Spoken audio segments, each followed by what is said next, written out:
Recall your earliest childhood memory. How old are you in this memory?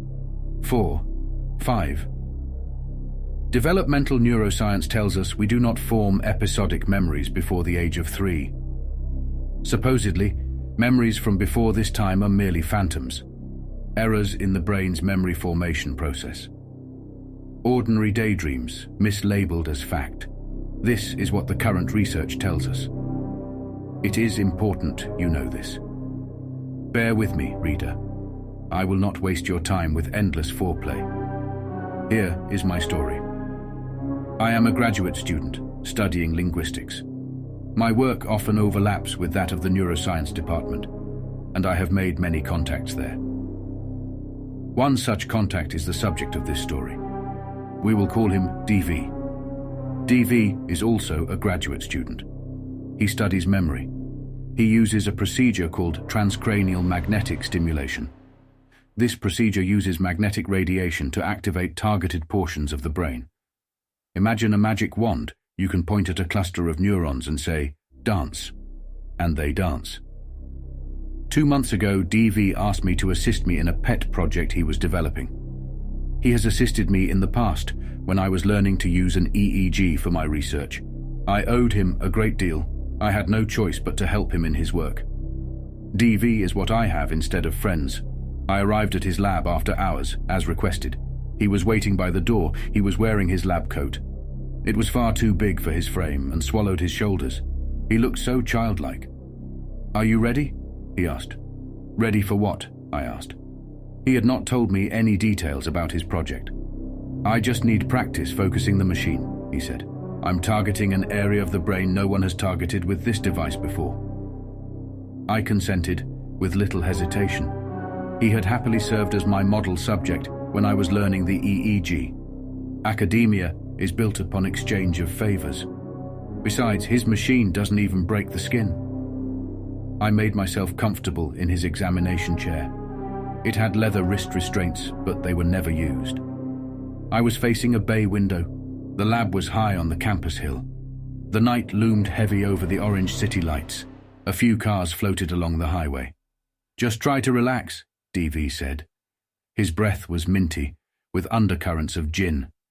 He turned on the magic wand, and I felt the familiar buzz of electricity on my scalp. The vibrations converged on points just behind my ears, on both sides of my head. The points began to burn. My hair stood on end. "How do you feel?" DV asked. He was whispering, but his voice was thick with anticipation. I think he already knew the answer to his question. Before I could respond, I heard a cry from down the hall. Someone was screaming in the stairwell. Someone was howling like an animal shot through the leg. I heard flesh cracking. I heard tendons popping. I heard a voice choking on words. Someone was vomiting up my name in the stairwell. "I think I need to take a break," I said. I tried to turn to look at DV, but felt hands holding my head in place. I tried to move my hands, but found the wrist straps had been fastened. "How long have I been here?" I asked. No one responded. The moaning down the hall grew closer. Someone was pounding on the doors. They were locked. But the door to the lab wasn't. "Please turn it off," I said. The current from the machine felt like lightning coursing behind my eyes. The window grew larger. The cars on the road skidded out of control. I watched headlights plunge into the river. I watched headlights careen into each other. The city lights blinked out one by one. The darkness of the landscape was so thick I could wade into it. So I did. I was out there, in the void. There was more distance before me than the Earth's horizon provides. I was alone, for a precious instant. Then the darkness was broken by a man. He was the man from the hall. He was a man without skin. Muscles and sinew all twitching, veins and arteries all spurting. I could see his heart shrivel in his chest when he looked at me. He was all slaughterhouse, no humanity. He was so close, I could smell the rotten meat on his silver bones. "Do you remember me?" he said. His teeth were gripped out like a racehorse. His frame was blurry, as if dislodged in time.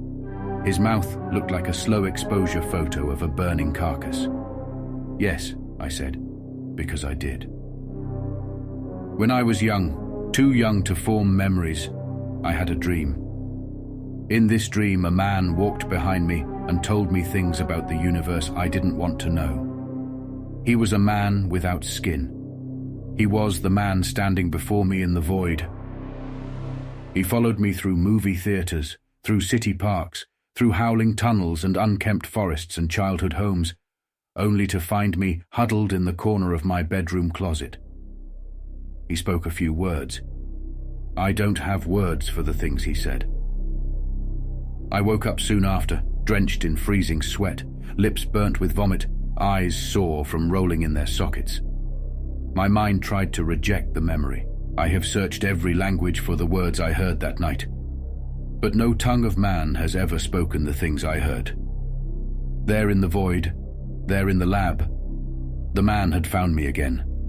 The machine fractured my defenses and let him in. For the second time, he spoke those words, and for the second time, my mind refused to keep them. At some point, what seemed like an eternity later, DV removed the device from my head. As suddenly as waking from a dream, I came to my senses. How long was I hooked up for? I asked. Less than a minute, DV responded. He had lost his tone of knowing. His voice was quiet and trembled as he spoke. Unti me, I said. I then realized my wrists were not bound. DV was frozen in the corner. I stood up and gathered my belongings. My ears were ringing, each in a different pitch. They were dissonant. They were the last notes of a song I hadn't heard in 20 years. I'm not coming back, I said. Please don't contact me. DV nodded. His skin was as white as his lab coat. I walked 5 miles to my home. I didn't trust myself behind the wheel of a car. The night was silent as I walked. Even the crickets were quiet for me. When I got home, I vomited into my bathroom sink. I watched my breakfast, lunch, and dinner circle, the sputtering drain. I looked into the mirror. My shirt was drenched in blood, except for a pattern of ribs across the front. The blood was still wet to the touch. My pockets were full of cartilage. My socks were soaked in afterbirth. I threw my clothes in the trash compactor that night. DV and I do not speak. I do not see him on campus. I complete my schoolwork regularly. I pay my rent on time. I fall asleep to talk shows on weeknights and to whiskey on weekends. I don't do too much dreaming nowadays. I especially don't think about my childhood. Somewhere, in the unfathomed recesses of inaccessible memory, there are words that shouldn't be heard. A man without skin chose to tell me those words, and I chose, twice now, not to remember them. At the beginning of this text, I asked you to recall your first memory. I hope it was from when you were 4 or 5. I hope it was simply a memory of your first injury, or something similar. I hope these things, because somewhere in your brain, there is a memory of something your developed brain chose not to remember. I hope these things, because the infinite horror of those forgotten words is too great for the human mind to comprehend. I hope your dreams are blissful, and your nightmares leave you happy to be awake.